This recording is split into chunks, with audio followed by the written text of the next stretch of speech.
Alright, have a little problem with the truck. I'm trying to figure out what the timing is.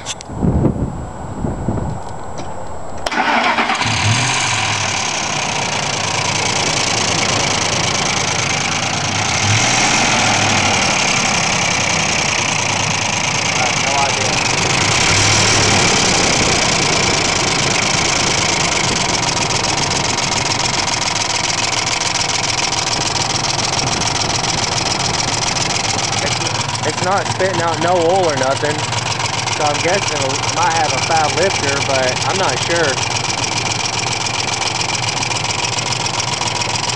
Any one of y'all have any idea what it can be?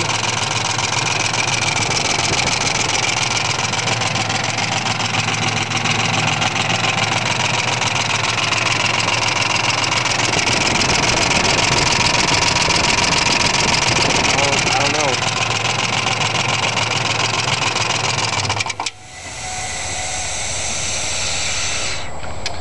So I don't know.